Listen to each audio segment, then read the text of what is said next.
Hey everybody, my name is Vince. I'm an alcoholic. Uh, First of all, I want to say that it's a pretty disappointing day in Zephyr Hills. It's a little problem. Last night, the city police department was broken into. Someone stole all the toilets. And of course, the chief was called to make a statement. And the only thing he could say was, "We have nothing to go on." And that might be the last funny thing you hear tonight. My story isn't very funny at all. It's very truthful.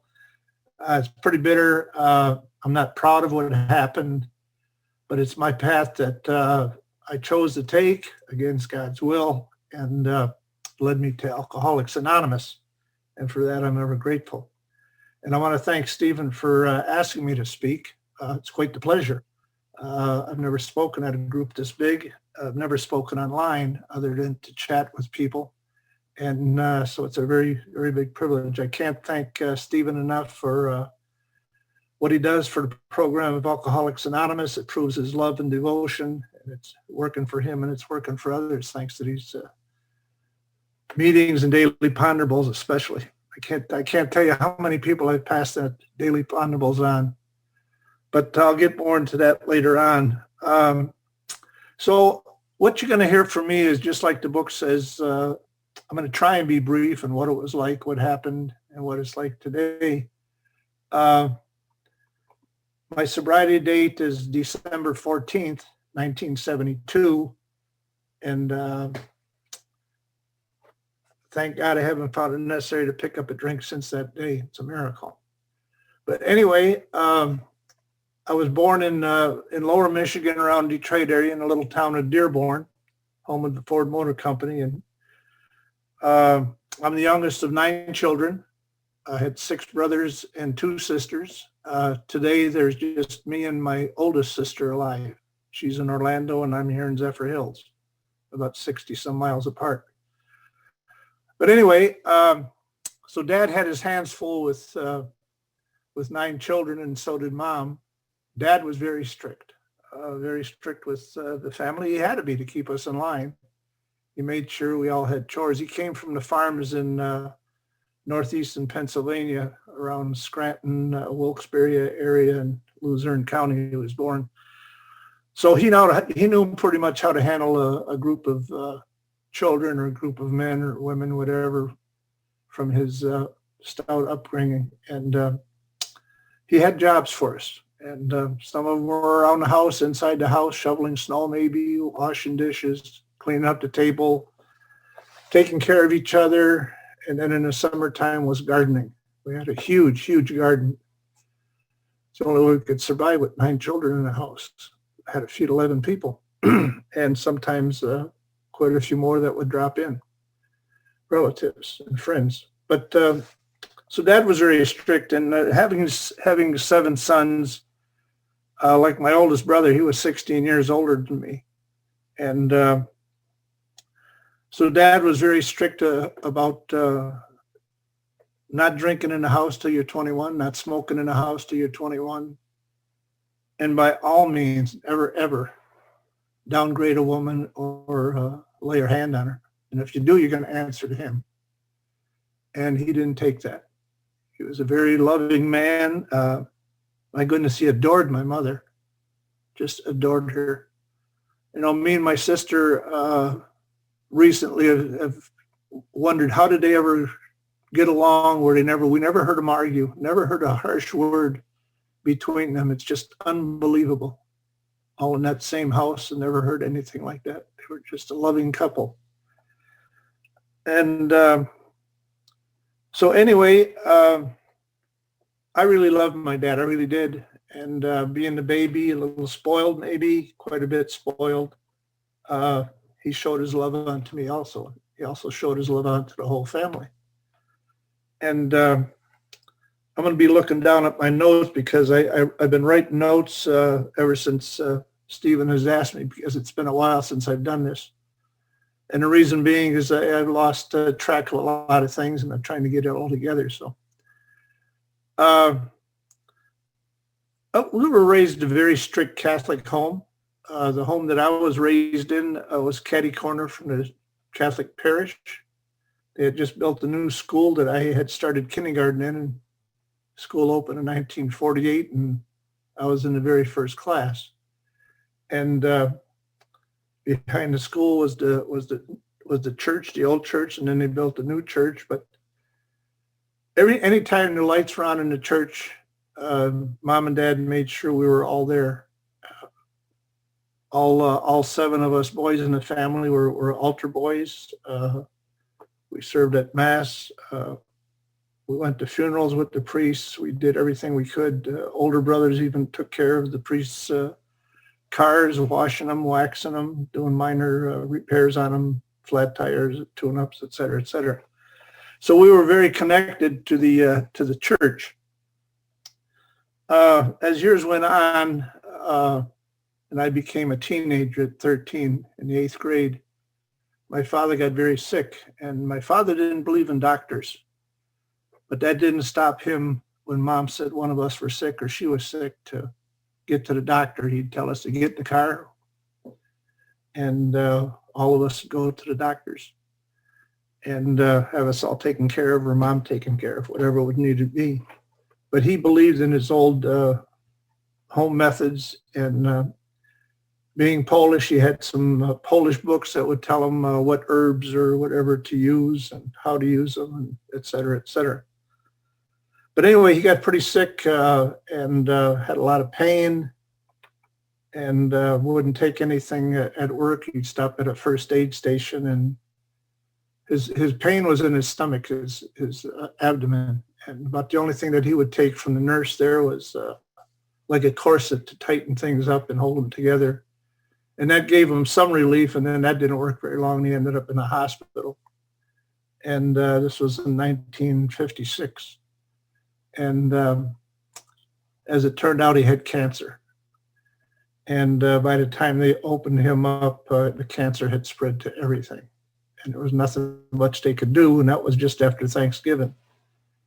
And then when Dad died in December 21st of 56, it was a crush. It was a crush for all of us. I realize that today, but at the time, I was the only one hurt. That was what was in my mind. This God that I was supposed to love and honor and obey took my dad. And I was mad. I was mad for a long time. Didn't know what to do.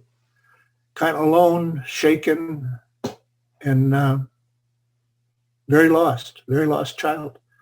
Very lost child with 6 brothers, 2 sisters, and a mom, and aunt and uncle, and their kids 5 doors away. I mean, and friends in the neighborhood and in school, and I was still lost.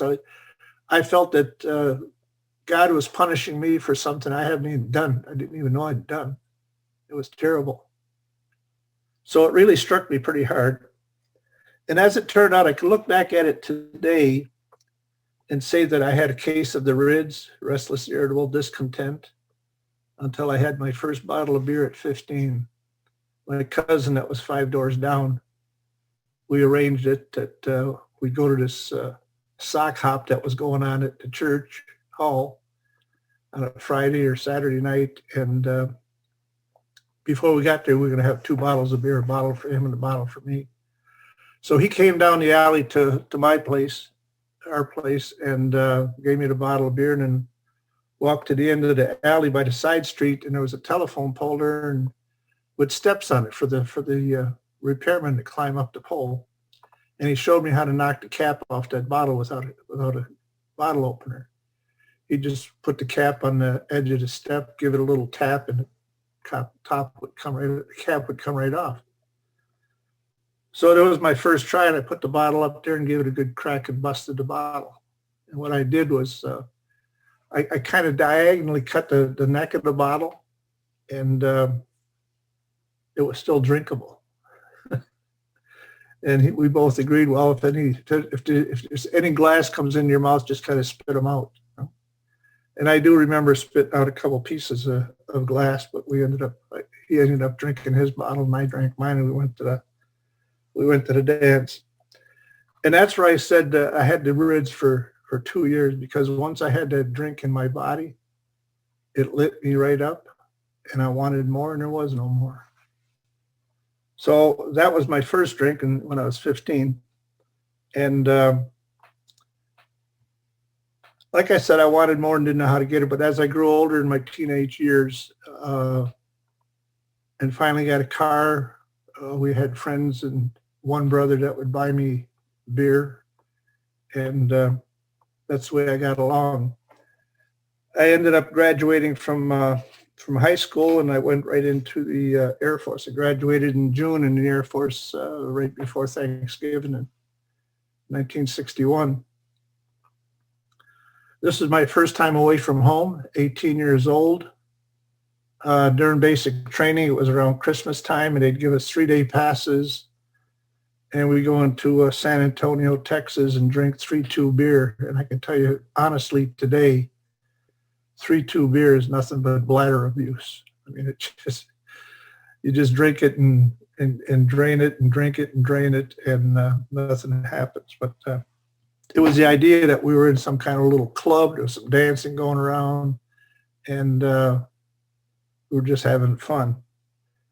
But once I got to my main base after tech school and everything, where I became an auto mechanic, I found out at the Airmen's Club that this was 1962 in Madison, Wisconsin. I could get a pitcher of beer. I don't know if it was a half gallon or a full gallon of beer, a pitcher, but it was a big pitcher for 60 cents at the Airmen's Club.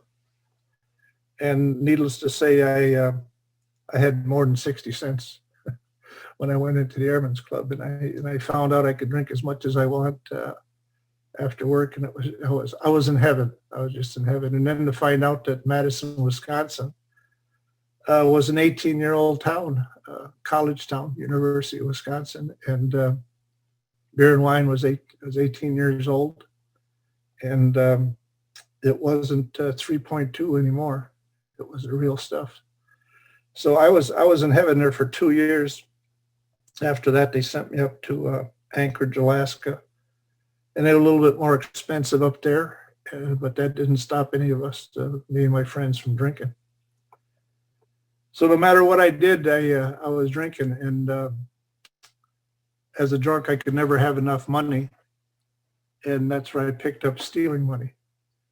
I'd be in the bar, and if somebody left money on a table or at the bar, it was mine. I just slip it in my pocket and walk away. It was terrible. I can admit that today because it's part of my story. It's what brought me to my senses to come into Alcoholics Anonymous. After a while, all this just kept on eating on my mind. The way I was cheating people, borrowing money, not paying them back when I promised I'd pay them back by such and such a date, be late, month, half a year. It was the way I acted about it. And they all knew better than to loan me their car because it would always come back with a dent someplace or a bent up bumper. It was terrible.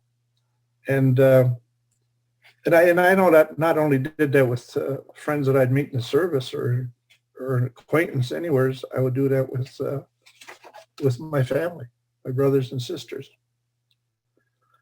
I no more than got out of the service in 65, and then in May or June of 66, I bought a new car, and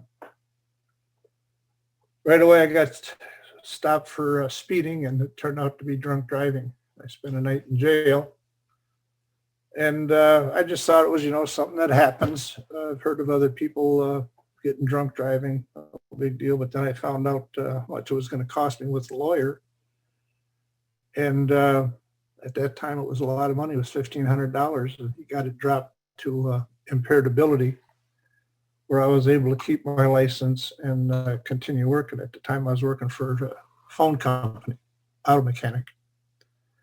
And in working as an auto mechanic, my job would start at 4 o'clock in the afternoon because all the trucks are out during the day. So they're coming back at night after work. And so our job was from 4 to 12:30 at night, which was really nice. I still had time to hit the bars after work.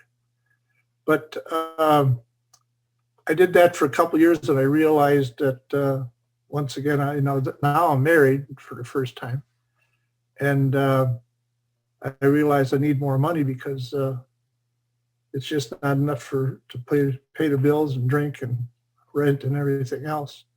And I noticed that these repairmen and linemen and cable splicers were coming in later and later with a lot of overtime. And I said, that's the kind of job I need. So I didn't want to go anybody's house as a worker, so I gave up on repairmen and installing, and I put in for a job in cable splicing. And they're the ones that usually used to work in a manhole, sometimes up on a ladder, up in the wires, sometimes in a little white tent with a platform up in the wires, splicing wires. And so I put in for that, and darn if I didn't get it. But that's where I screwed myself. You know, when I worked from 4 o'clock in the afternoon to 12:30 at night, I never slept in. I was on time all the time. Now as a cable splicer, I had to be to work at 7 in the morning, and it wasn't working. And after 3 times of being on the carpet, the next time we have to call you and there's no answer, you don't come in, consider yourself fired. And that's exactly what happened. So I got fired from the phone company. Fired from the phone company, and at that time my drinking was enough to cause damage to my marriage, even though there was 2 small children. She filed for divorce. We split up. And without a job, I said, I'm out of here. And I moved from Dearborn and way down in the southeastern Michigan all the way up to the upper peninsula of Michigan. My sister and brother-in-law had moved up there. He got a transfer with Sears Roebuck Company as a salesman. So I lived with them until I could get on my own feet. And after being fired from the phone company, I actually stopped drinking. And for about, 6 or 8 weeks, I got fired December 7th of 1970, moved up north in January 71. And by February, I fell off the bar stool drunk again. So the six weeks or so that I didn't drink didn't prove a thing. And that went on, and I got another traffic ticket for reckless driving. It was an accident, fender bender, and I had to see the judge on that one because as a drunk, I knew you just don't go in and pay the clerk of the court a fine for reckless driving. You got to go see the judge. And the police really wrote a report on me that probably should have been written up for drunk driving. Smell of alcohol was there, even though I wasn't slurring my words or staggering or anything like that. And I had drank quite a bit. And the judge, there was 2 pages that the police wrote. He says, "Is this all true?"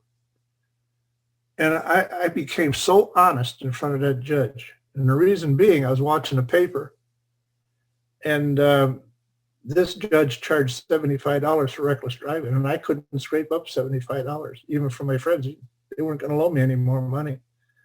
So I had $68 in my pocket. I'll never forget that. And the judge says, how much money do you have in your pocket today? I said, $68. And he says, I usually charge $75. And I said, I saw that in the paper, Judge. And he says, how do you feel about trying to do something about your drinking? I said, whatever the court says, Your Honor. So he says, I'm going to give you a break. I want you to go to driver's training for 2 nights. And I want you to go to alcohol highway safety program for 7 evenings. I said, okay, I can do that. He says, you do that, we'll drop these charges and no fines, nothing. He said, if you don't fulfill it, you'll be back in front of me. I said, thank you. And so the driving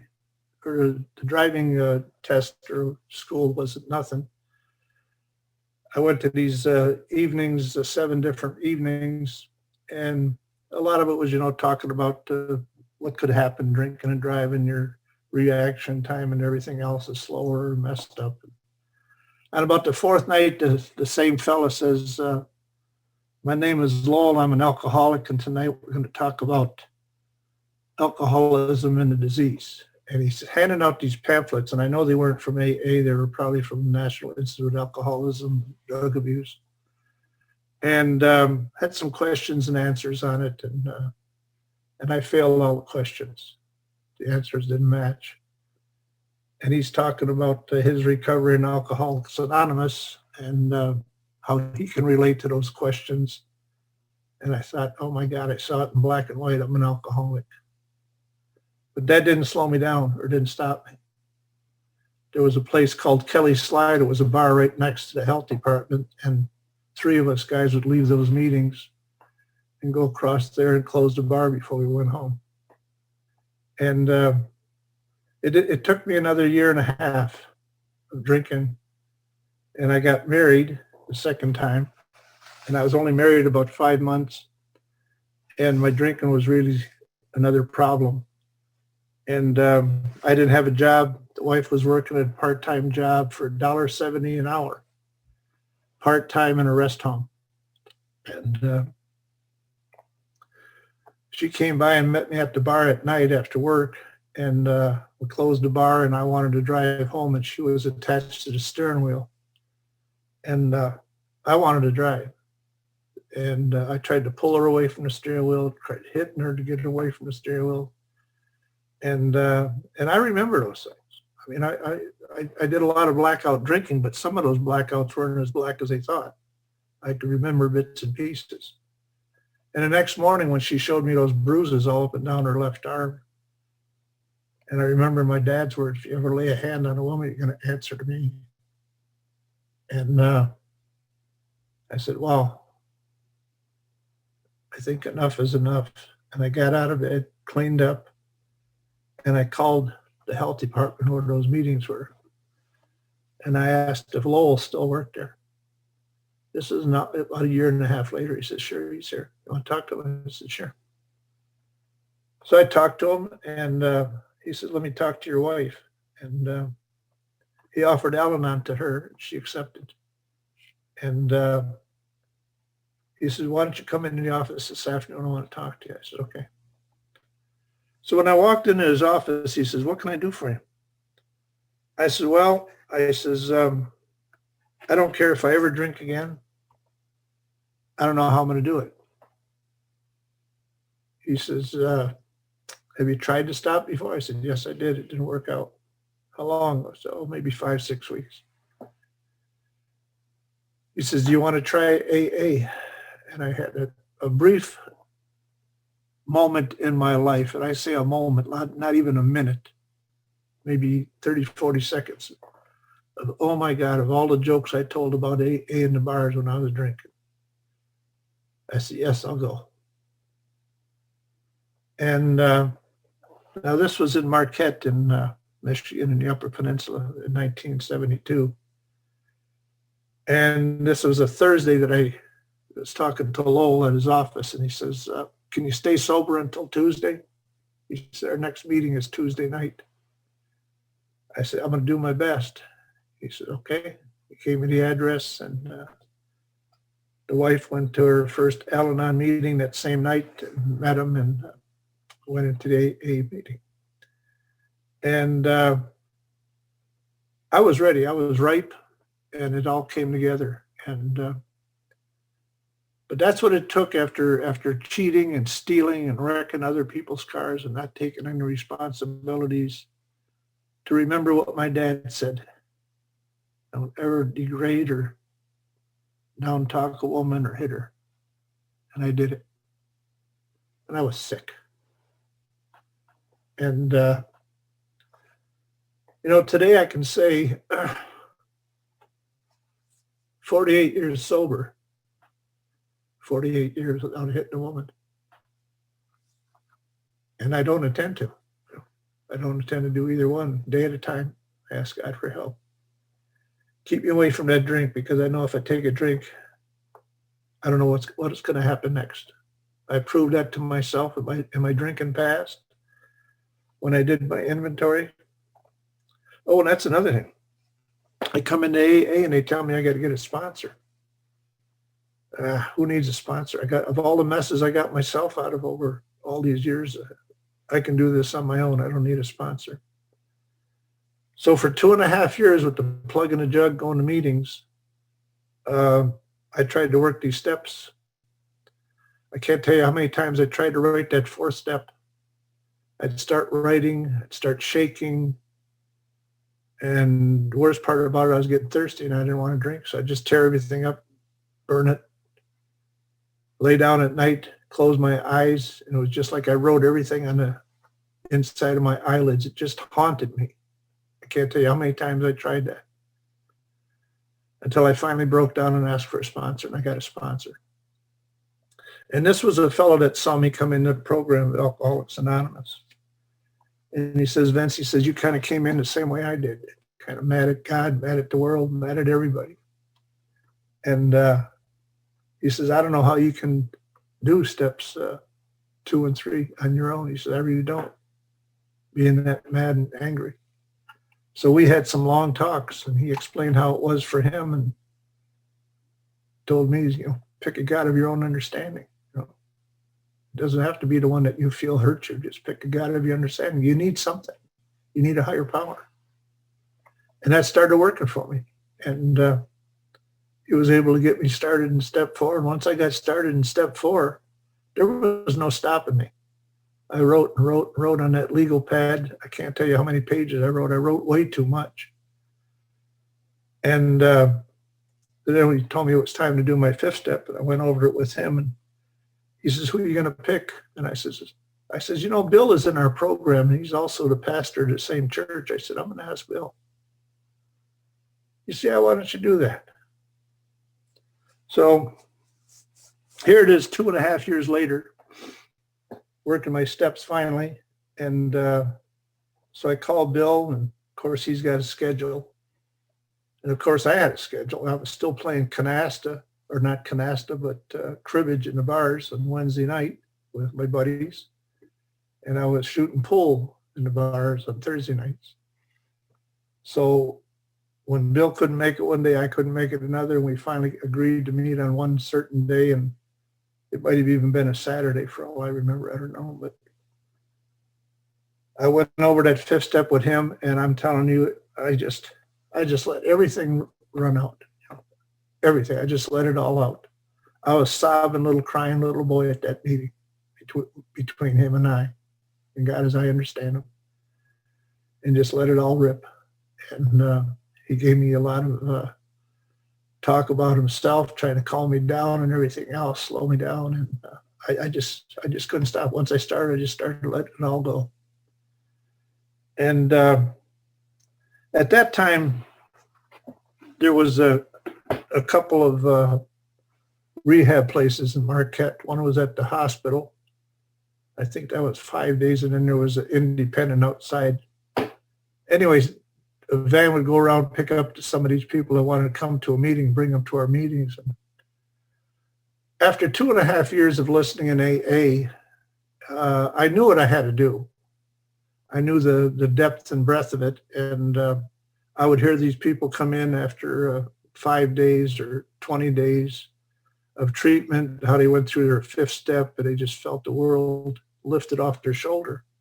I did not feel that way when I walked out of the Guild Hall after dumping everything on Bill in my 5th step. I walked out because I knew what I had to do later. I had to ask for help from God, and then I had to become willing to make some amends and make amends. So that I didn't feel the world was lifted off me. If nothing else, I felt a lot more work that I had to do. And I knew I was going to do it because I wanted to stay sober, which I did follow through on. But I have to look back at my notes here. I don't want to get messed up here. And okay. My oldest brother was in the Veterans Hospital in Dearborn. And he had bladder cancer. And I was only sober about 4 months at the time when I went and saw him. And I knew how he drank. I knew exactly how he drank and how much it was just like me, just nothing but trouble all the time. Car wrecks and not enough money, et cetera, et cetera. And I told him, I said, I'm sober in AA. It's been 4 months. And he says, he's laying in his bed. He says, they tell me I'm alcoholic too. They want me to go to Battle Creek for treatment. I said, are you going to go? He says, no way, I'm not going. And he never did. That was the last time I saw him alive. come to find out he died at the apartment he was living in. The landlady hadn't seen or heard from him in a few days, opened the door, and there he was laid out on the Davenport, and he was gone. Now, John was born December 14th, 1927. I sobered up December 14th, 1972. I didn't realize for a long time I sobered up on his birthday. And I didn't realize for a longer time that 27 and 72 are interchangeable. God had a plan. There's no doubt about it. He had a plan. He knew when I was going to sober up.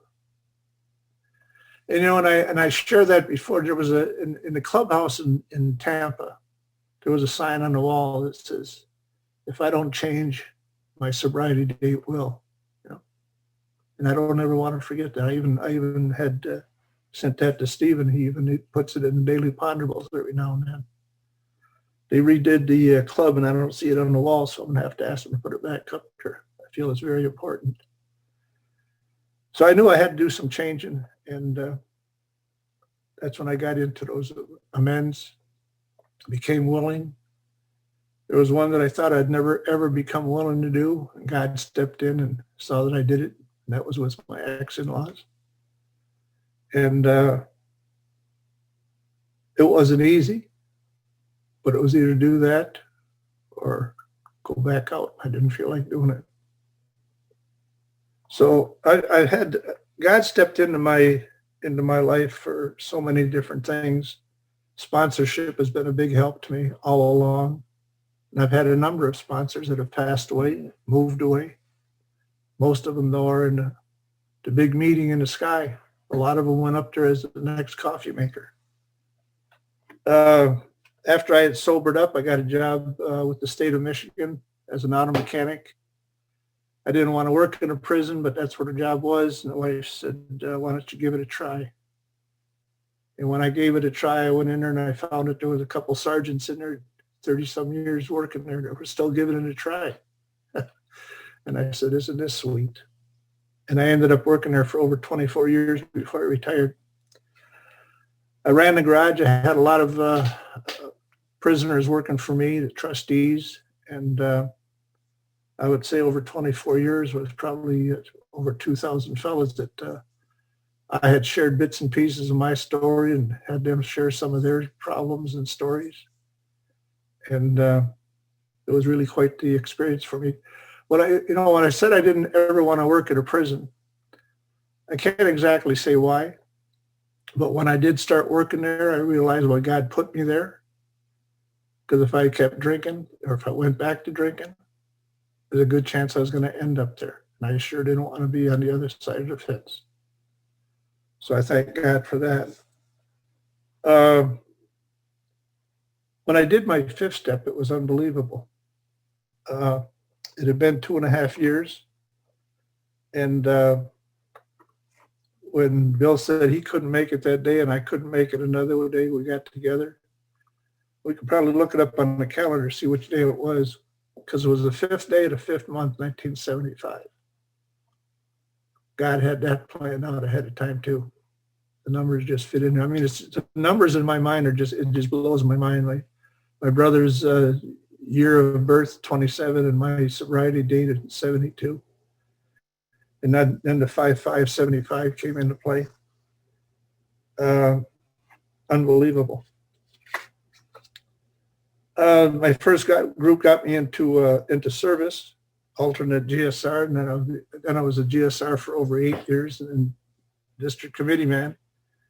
And then finally retirement came along, and I moved down to Florida, and I haven't been active in service as GSR or DCM for years. But I am active with my group. Our group hasn't met in our church hall for over a year. But we do meet, a bunch of us meet online on Zoom and listen to speaker meetings on Zoom. And it's just amazing what can happen. Now, my drinking spoiled my first marriage. There's no doubt about that. But my second marriage, sober, having two girls raised, or not raised, but young. One was 7, one was 4. When my infidelity showed up and I cheated, and that broke the marriage up. And at least I was able to keep in contact with the girls. I had the girls in the summertime as they were growing up. And I took them camping a lot. I bought an old Airstream camper and fixed it up, and we used that rather than a tent. I didn't like sleeping in a tent. And it kind of spoiled the girls because one has a little tent, a little camper trailer now, and the other's thinking of getting one. So I put some kind of a thought in their mind as to what to do, and they both take their families and go out camping together. It's amazing.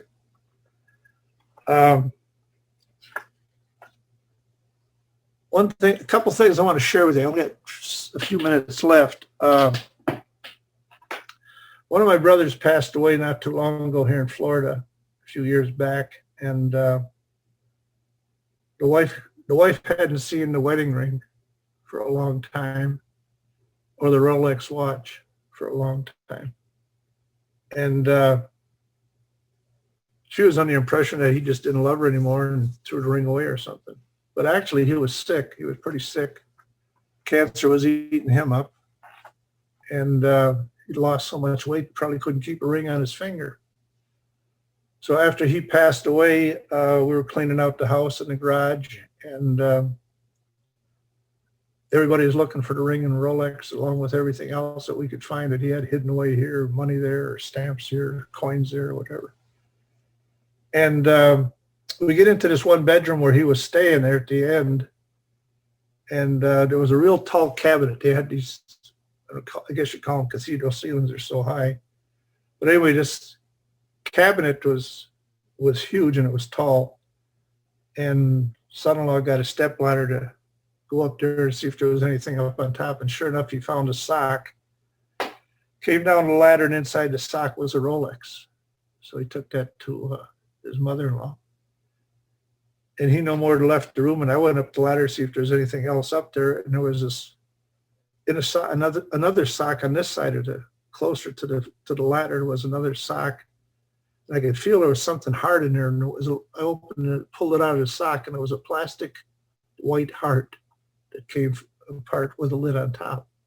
And inside was a gold ring. The first thought that came into my mind, and I'll never forget, my old sponsor used to say, we're not responsible for the first thought that comes into our mind, but we are responsible for what we do with it. The thought came into my mind, we're all looking for this ring and a Rolex. The Rolex is found. Here's the gold ring. Put it in your pocket. Nobody will ever know. And I tell you, I couldn't come down that ladder fast enough. Give that ring and that little heart to my niece. I said, give that to your mother. Stay with her. And I got to thinking, where in the hell did that thought come from? I hadn't done anything like that in years. I'm working on 40 years of sobriety at that time, just short of 40. I said, oh my God, we're never free of these defects. We don't know how they're going to come back. And if they do, what do we do with them? And I got on my knees and I thanked God for not letting me put that in my pocket. Unbelievable. So then later on, I'm getting short of time and I want to wrap this up pretty quick. I had a problem with cancer myself. My primary doctor caught the fact that I was losing blood in a regular lab work. And he says, we got to find out what's going on. And it turned out to be, I had a bleeding polyp in my colon that turned out to be cancer. So I had to go to a cancer center and have an operation where they took 11 inches out of my colon and got rid of the cancer. But then I was scheduled to take chemotherapy, and oh my God, I didn't want to take chemotherapy. And I'd be walking around the house back and forth, couldn't sleep, praying, it wasn't doing any good. And then I remembered something I read. I believe it was in Dr. Bob and the Good Old Timers, where Henrietta Sieberling, how much she loved Dr. Bob and Lois when they came into the Oxford group. And she often wondered what she could do for that man and that woman. And she prayed for guidance. And we know what happened then. Bob and Bill met.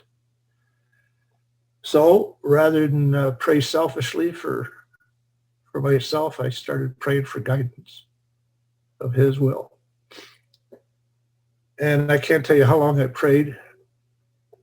I get up in the middle of the night to relieve myself. And I got a little clock radio next to me on the nightstand. And I look at the clock and it's 3:33 in the morning. And I go and relieve myself, go back to bed. A few days later, I get in my truck and it's not that old. And I'm always looking at the odometer to see how many miles I got it. And it had 24,333 miles and 3/10. I said, wow, threes. And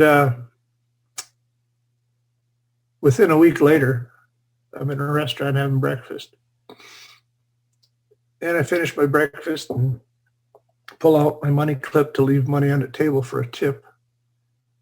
And the first bill I look at, it's got 3 threes on it, right in the middle. And I remember I set that back on the table. I look straight up at the ceiling and I says, how many times you got to tell me? Step 3.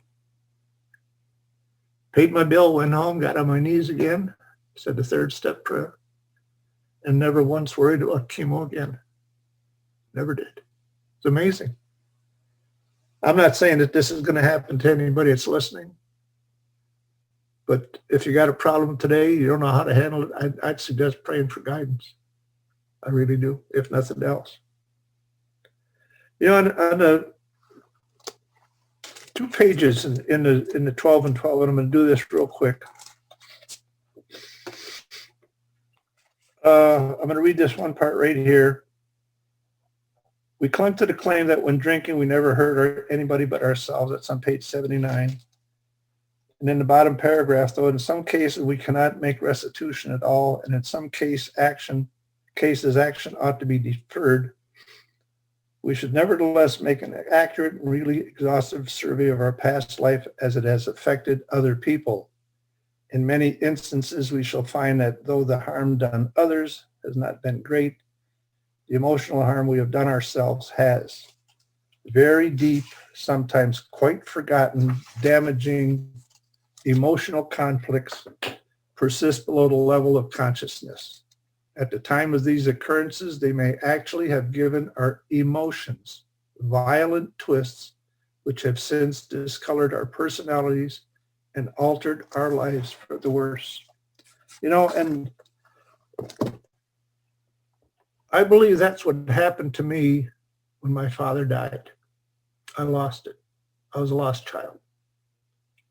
I didn't know what to do. I was shaken. And it took effect on my emotions to a point where I didn't care about anybody else but myself. Very selfish, very self-centered. It was all about me, even though the whole family was grieving. Dad was loved by a lot of people. So I keep that in mind today more than anything, about that violent twist that happened to my emotions. And I have to be aware of that today because I don't want to hurt anybody.